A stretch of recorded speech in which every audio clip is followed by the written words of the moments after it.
Les gamins du club de foot de Rafah ont échangé leur maillot du FC Barcelone ou du Real Madrid contre des t-shirts à l'effigie de Mahmoud Sarsak. Le joueur de 25 ans a été arrêté à la sortie de Gaza en juillet 2009 alors qu'il s'apprêtait à rejoindre le club professionnel de Balata en Cisjordanie. Pourtant, Sarsak est tout sauf un combattant, affirme son coéquipier Mostafa Jaber. Tout le monde sait que c'est un sportif, il fait partie de l'équipe olympique palestinienne. Le jour de son arrestation à Erez, Mahmoud n'avait sur lui que son sac de sport. La famille de Mahmoud Sarsak habite une petite maison d'un quartier de Rafah. Dans la pièce commune, le père a disposé sur une table basse les coupes et les médailles décrochées par son fils.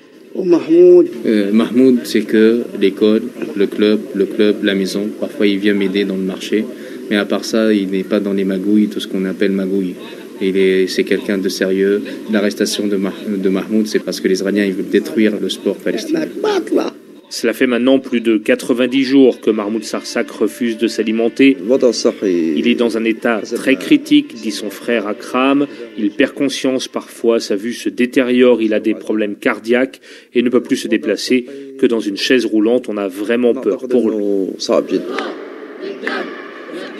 Dans le stade couvert, les minimes du Rafah Football Club affirment en chœur qu'ils sacrifieront leur vie pour Mahmoud Sarsak.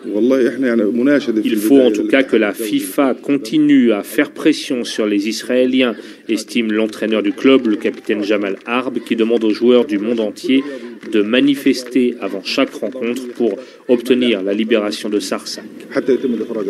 Les services de sécurité israéliens devraient examiner peut-être aujourd'hui le dossier du footballeur. Le patron de la FIFA, Joseph Blatter, a lui demandé à la fédération israélienne d'intervenir en faveur de ces joueurs palestiniens détenus, dit-il, de manière prétendument illégale.